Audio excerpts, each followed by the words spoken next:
আমি একটি কথা থেকে অন্যদিকে গিয়েছিলাম যে এক ভদ্র মহিলা আমার কাছে এসেছেন ইসলাম গ্রহণ করবার জন্য। আমি তাকে জিজ্ঞাসা করলাম, এফিডেভিট সব কমপ্লিট করেছেন এবং আইনি সমস্ত পদক্ষেপগুলো শেষ করেছেন। বললাম যে আপনি ইসলাম কেন গ্রহণ করবেন? যারাই আমার কাছে এই টাইপের আসে আমি জিজ্ঞেস করি, কারণ আমার তো জানা আছে যে বাংলাদেশের আমাদের মানুষের প্র্যাকটিস দেখে তো তার ইসলাম গ্রহণ করার কথা না, আরও ইসলাম থেকে পালানোর কথা। কেন গ্রহণ করেছেন? তো তিনি বললেন, ইসলাম সম্পর্কে আমি বই পড়েছি, এই বই আমাকে প্রভাবিত করেছে। আবার কোনো কোনো ব্যক্তিকে আমি দেখেছি, তাদের ব্যক্তিত্ব দেখে, নিশ্চয়ই সেরকম ব্যক্তিত্ব খুবই কম, দেখে আমি প্রভাবিত হয়েছি। গোটা পৃথিবীতে আপনারা বিশেষ করে পশ্চিমা দুনিয়ার খবর রাখবেন নিশ্চয়ই, সেখানে প্রতিদিন ইসলামে আসা মানুষের সংখ্যা বেড়ে চলেছে এবং পুরুষদের চাইতে মেয়েদের মধ্যে ইসলাম গ্রহণের সংখ্যা অনেক বেশি, প্রবণতা অনেক বেশি। কেন? যেখানে নারী অধিকার নিয়ে এত কথা বলা হয়, নারীদের অধিকার দেওয়ার জন্য এত আয়োজন নেওয়া হয়, এত উদ্যোগ নেওয়া হয়, সেই সমাজে কেন, সেই সমাজের নারীরা কেন ইসলামে আসছে এবং সেখানকার মুসলমানরা কেন ইসলামে আসছে, এই বিষয়টা নিয়ে আমি একটু স্টাডি করার চেষ্টা করলাম। আমার কাছে দুটি জিনিস পরিষ্কার হয়েছে। নাম্বার এক, তারা কোরআন পড়ে। যারাই ইসলামের পথে এসেছে তাদের বেশিরভাগ মানুষ কোরআন পড়ে ইসলামে এসেছে। এবং ওমর রাদিয়াল্লাহু তাআলার কথা আপনারা জানেন, গোটা পৃথিবীর ইতিহাসে প্রবাদ তুল্য শাসকদের একজন, ন্যায় বিচার প্রতিষ্ঠার ক্ষেত্রে দৃষ্টান্ত স্থাপন করা মানুষদের একজন, সে ওমর রাদিয়াল্লাহু তাআলা আনহু। তার ইসলাম গ্রহণের ইতিহাসও আপনারা জানেন। তিনি কিন্তু নবী সাল্লাল্লাহু আলাইহি সাল্লামকে হত্যা করার দায়িত্বে নিয়োজিত হয়ে সে দায়িত্ব পালন করার জন্য যাচ্ছিলেন। পথিমধ্যে তিনি তার বোন বগ্নিপতির কণ্ঠের তেলাওয়াত শুনেছেন। এই ঘটনা বিভিন্ন ভাবে বর্ণিত হয়েছে, আপনারা জানেন। সেই তেলাওয়াত তাকে এতটা প্রভাবিত করেছে যে তিনি হত্যার পরিবর্তে বরং মুহাম্মদ সাল্লাল্লাহু আলাইহি সাল্লামের কাছে হাত দিয়ে তার হাতে ইসলাম গ্রহণ করেছেন। তার মানে কোরআন সামান্য একটু শোনার পর তার ভিতরে এরকম প্রভাব পড়েছে। আপনাদেরকে আরেকটা গল্প শোনাতে চাই। তুফাইল ইবনে আমর আদ-দুসি একজন বড় মাপের কবি ছিলেন ইয়েমেনের। শুধু বড় মাপের নয়, আমরা জাতীয় কবি বলে, তখনকার জাতীয় কবির কালচারই ভাবে ছিল না। যদি থাকতো হয়তো তিনি ইয়েমেনের জাতীয় কবি থাকতেন তখনকার। তুফাইল ইবনে আমর আদ-দুসি, দুস ওনার গোত্রের নাম। উনি যেহেতু বড় সাহিত্যিক এবং কবি ছিলেন এবং সেই সময়ে কবি সাহিত্যিকদের অনেক কদর ছিল, বড় বড় রাজদরবারগুলোতে কবি সাহিত্যিকদেরই পদচারণা সবচেয়ে বেশি ছিল এবং সবচেয়ে বড় পুরস্কারগুলো তারাই জিততেন। প্রশংসা করে রাজাদেরকে বিভিন্ন কবিতা, বিভিন্ন পংক্তি, বিভিন্ন লেখা এগুলো উপহার দিলেই পুরস্কার পেতেন। তো তুফাইল ইবনে আমর আদ-দুসি যেহেতু সাহিত্যিক ছিলেন, ভিআইপি ছিলেন, তিনি মক্কা উমরা করতে এসেছেন। মুহাম্মদ সাল্লাল্লাহু আলাইহি সাল্লাম তখন গোপনে ইসলাম এর দাওয়াত দিচ্ছেন। মক্কায় আসার পর তার বন্ধু বান্ধব যারা মক্কায় ছিলেন, কবি সাহিত্যিক, তারা বললেন, দেখো আমাদের এখানে তো একটা লোক, তার কথা শুনলেই মানুষ তার জাদুতে আক্রান্ত হয়ে যায়, বাপদার ধর্ম ছেড়ে দেয়। তো তোমার ব্যাপারে আমরা আশঙ্কা করছি যে তুমি এরকম অবস্থার মধ্যে পড়তে পারো। তাহলে একটা বুদ্ধি হলো, তুমি কানের মধ্যে তুলো দিয়ে রাখো, দোনো কানের ফুটো এমনভাবে বন্ধ করে দাও যে তুমি ওমরা যখন করবা, তওয়াফ করবা, সাই করবা, এই টাইমে যাতে ওই ভদ্রলোকের কোনো কথা তোমার কানে না আসে, অ্যাটলিস্ট এই সময়টা তুমি এভাবে একটু পার করো। তিনি তাদের পরামর্শ অনুযায়ী দোনো কান বন্ধ করে ফেললেন এবং তিনি ওইভাবে কিন্তু ওমরার কাজ শেষ করলেন। একটা পর্যায়ে তার মনে হলো যে আমি এত বড় সাহিত্যিক মানুষ, বুদ্ধিজীবী মানুষ, পড়াশোনা করা মানুষ, একটা মানুষ কথা বলবে আর আমি গলে যাব, ভুলভাল বললেও আমি সেটা মেনে নিব, আমি তো এত অর্বাচীন না, আমাকে এত ভয় কেন পেতে হবে। তিনি কানের তুলোটুলো খুলে ফেলে দিলেন এবং এরপর তিনি হারামের কোন এক জায়গা থেকে কোরআনের কিছু আয়াতের অংশ বিশেষ তার কানে আসলো। আসার পর তিনি সাহিত্যিক মানুষ, বুঝলেন যে এটা তো এই মানের ভাষা, এই মানের সাহিত্য, এটা তো কোনো মানুষের রচনা হতে পারে না, বা এই ধরনের রচনা তো আমি আগে পড়ি নাই, এটা তো একটু ব্যতিক্রম মনে হচ্ছে। তিনি তখন মুহাম্মদ সাল্লাল্লাহু আলাইহি সাল্লামকে অনুসরণ করতে শুরু করলেন। পেয়ে গেলেন আলী রাদিয়াল্লাহু তাআলাকে, সম্ভবত আলীরই তেলাওয়াত শুনেছেন। তখন আলী রাদিয়াল্লাহু তাআলাকে বললেন, দেখো আমাকে তার কাছে নিয়ে যাও, মুশকিল হলো আমার বন্ধু বান্ধবরা দেখলে তো আমার জাত যাবে, বা তারা আমাকে এমন আছে টর্চারও করতে পারে, তাহলে এক কাজ করো, নিয়ে চলো। আলী রাদিয়াল্লাহু সামনে সামনে যাচ্ছেন, উনি পিছিয়ে পিছিয়ে যাচ্ছেন। যে পরে তিনি ইসলাম গ্রহণ করলেন এবং তিনি অনেক টর্চারের মুখোমুখি হলেন। তার মাধ্যমে ইয়েমেনে ইসলাম ঢুকে প্রথম ব্যক্তি ইয়েমেন থেকে ইসলাম গ্রহণ করা।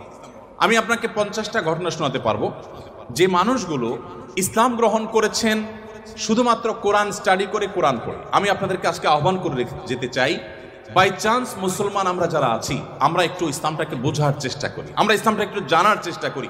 আমরা অনেকে মনে করি কোরআন, হাদিস এগুলো হুজুরদের সাবজেক্ট, এগুলো শুধু ওনারা পড়বেন, আমরা শুধুমাত্র হুজুরদের মুখের দিকে তাকিয়ে থাকবো আর শুনবো। আপনি সেই ধর্মের অনুসারী যে ধর্মের প্রথম নির্দেশ কিন্তু নামাজ পড়া নয়, যে ধর্মের প্রথম নির্দেশ কিন্তু রোজা রাখা নয়, যে ধর্মের প্রথম নির্দেশ হলো ইকরা, তুমি পড়ো। আপনি সেই ধর্মের মানুষ যেই ধর্মে আপনাকে জ্ঞান ভিত্তিক দিন আপনাকে গ্রহণ করতে বলা হয়েছে। আল্লাহ সুবহানাহু ওয়া তাআলা কোরআনে বলেছেন ফাআলাম আন্নাহু লা ইলাহা ইল্লাল্লাহ। ইমাম বুখারী রাহমাতুল্লাহ আলাইহি কোরআনের পর সবচেয়ে বড় বিশুদ্ধতম আপনার ব্যাখ্যা গ্রন্থ,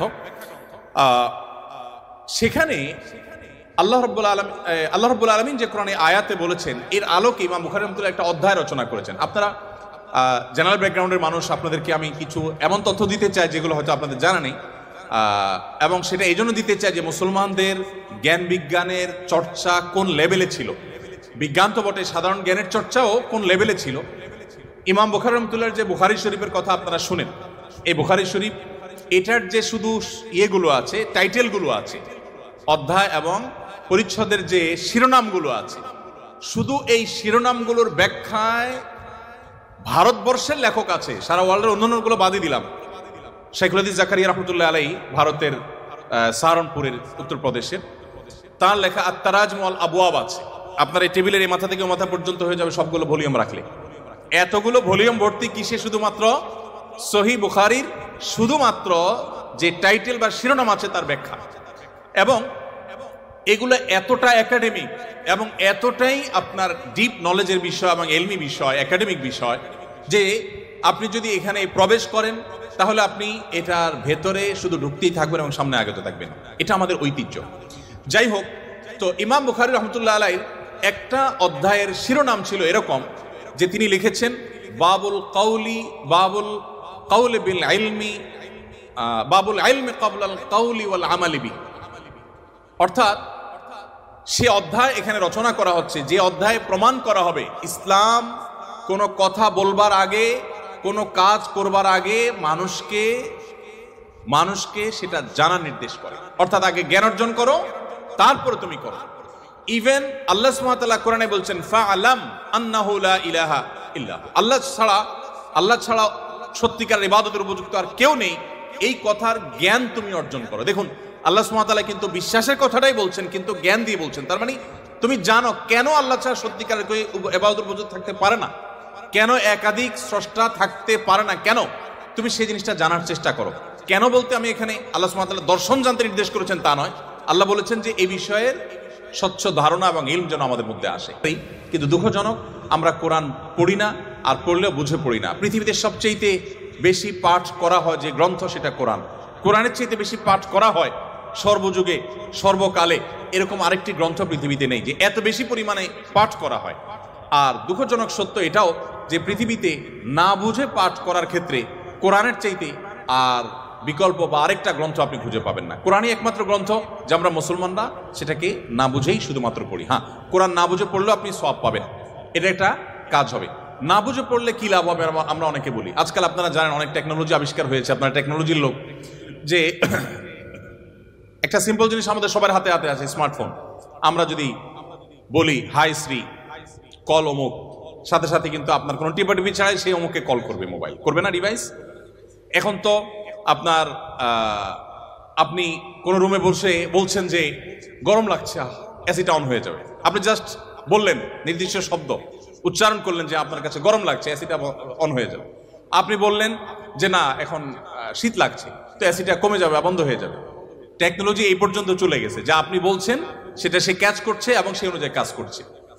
তো এই যদি টেকনোলজির কারামতি হয়, তাহলে কোরআন আপনি পাঠ করছেন, এমনকি এমনও হতে পারে কোনো মানুষ কিছু নির্দিষ্ট ওয়ার্ড উচ্চারণ করছে, সেটা মিনিং বুঝে না, কিন্তু ওই ডিভাইস তার মিনিং বা ওই যন্ত্র তার মিনিংটা বুঝে এবং সেটা সে ক্যাচ করে কাজও করে ফেলেছে। সে কিন্তু যা বলেছে নিজেও বুঝে নেই, তারপরও কাজ করেছে।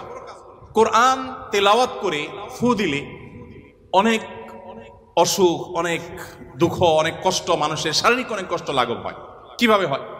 আপনি যদি এটা নিয়ে বৈজ্ঞানিক গবেষণা নামেন তো আপনি কোনো সূত্র হয়তো খুঁজে পাবেন না, কিন্তু আপনাকে আমি যে পয়েন্টটা বললাম এই পয়েন্ট থেকে যদি আপনি আগান, আপনি দেখবেন যে এরকম বহু লজিক আপনার সামনে হাজির হয়ে গেছে। যাই হোক, তো আমি যেটা বলছিলাম যে কোরআন আপনি না বুঝে পড়লে সওয়াব পাবেন, কিন্তু এই জন্য কোরআন আসেনি।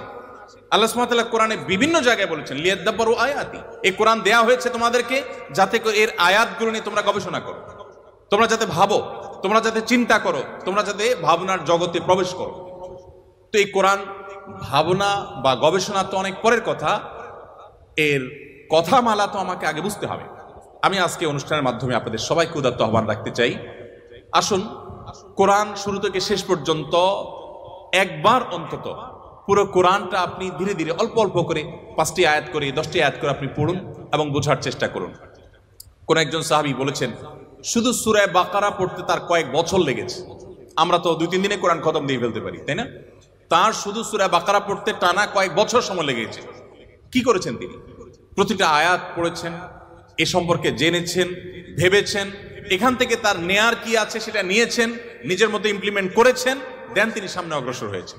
এভাবে এগোতে গিয়ে তার একটা সূরা শেষ করতে কয়েক বছর সময় লেগে গেছে। কোথায় আমাদের কোরআন অধ্যয়ন? আমি আপনাদেরকে বলেছি, এখনো পৃথিবীতে যারা ইসলামে আসছে, পশ্চিমা পৃথিবী বলুন, আমাদের এই অঞ্চলে বলুন, তাদের নিয়ে আমার যে সামান্য পড়াশোনা বা ঘাটাঘাটি আছে, সেটার আলোকে আমি নিশ্চিত হয়েছি অনেকখানি যে তারা বেশিরভাগ মানুষ আমাদেরকে দেখে তো আসার প্রশ্নই ওঠে না, কারণ আমাদের মুসলমানদের মধ্যে এমন কিছু নেই যেটা দেখে সে ইসলামে আসবে, ম্যাক্সিমাম মুসলমানদের অবস্থা। কিন্তু তারা ইসলামে এসেছে কোরআন পড়ার পর। ফ্রান্সের একজন পলিটিশিয়ান, তিনি কট্টর ইসলাম এবং মুসলমানদের সমালোচক ছিলেন এবং বিদ্বেষ পোষণ করতেন রীতিমতো। আমি একসময় আমার ফেসবুক প্রোফাইলে তাকে নিয়ে অনেক লেখালেখিও করেছি। বেশ কিছুদিন আগে আমার অফিসে এক ভদ্রলোক আসেন, রিটায়ার্ড আর্মি অফিসার, আমাকে প্রসঙ্গত বললেন যে এরকম এক ভদ্রলোক ফ্রান্সে ছিলেন, এই নাম তার, তিনি ইসলাম গ্রহণ করেছেন এবং তিনি একটা বিষয়ে অ্যাডভাইস করেছেন। আমি একটু কৌতূহল হয়ে দেখলাম, আমার এর আগে জানা ছিল না, ভিডিওটা ভালো করে দেখলাম ইউটিউবে, দেখলাম যে সেই ভদ্রলোক যিনি ইসলাম এবং মুসলমানদের কট্টর সমালোচক ছিলেন, তিনি একটা সময় ইসলাম গ্রহণ করেছেন। আমি জিজ্ঞেস করলাম যে তিনি ইসলামে আসছেন কি কারণে? তো তার বক্তব্যই শুনলাম, তিনি বলছেন যে আমি ইসলাম এবং মুসলমানদের ত্রুটি ধরার জন্য আমি কোরআন পড়া শুরু করলাম। কোরআন পড়তে পড়তে পড়তে আমি যতই এর ভেতরে প্রবেশ করলাম ততই আমি কোরআনের কাছে সারেন্ডার করতে বাধ্য হলাম, আমি কোরআনের কাছে নিজেকে সমর্পণ করতে বাধ্য হলাম। তো আলহামদুলিল্লাহ, তিনি যেভাবে ইসলাম গ্রহণ করেছেন এবং আলোকিত হয়েছেন কোরআন দ্বারা, আমার বিশ্বাস আমরা যদি অ্যাজ এ মুসলিম আমরা পড়াশোনা করি মুসলিম হই, আমরা বুঝে শুনে মুসলিম হই, আমাদের ইসলাম গ্রহণটা যদি বাই চান্স না হয়ে বাই চয়েস হয়, অর্থাৎ আমরা জেনে শুনে মুসলমান হই, তাহলে সেটা আমাদেরকে অনেক বেশি উপকার দিবে। আপনারা অনেকে জানেন কবরে বা আপনার আলমে বারজাক, কবর না বলে বলতে পারি আমরা আলমে বারজাক, মৃত্যুর পরবর্তী যে জগৎ, সেখানে মানুষের দেহাবশের যেখানে যে অবস্থায় থাকে সেখানে কিছু প্রশ্ন হবে। এই প্রশ্নের মধ্যে শেষ সম্পূরক প্রশ্ন থাকবে, মা আলামাকা ও মা আদরাকা, তুমি কোত্থেকে জানলে, কিভাবে জানলে? তার মানে ইসলাম চায় আমি যা জানবো ইসলামের কথা, সেটাও জ্ঞানভিত্তিক জানবো এবং গ্রন্থভিত্তিক জানবো, জেনে শুনে আমি বিশ্বাস করবো। আল্লাহ আমাদেরকে সে তৌফিক দান করুন।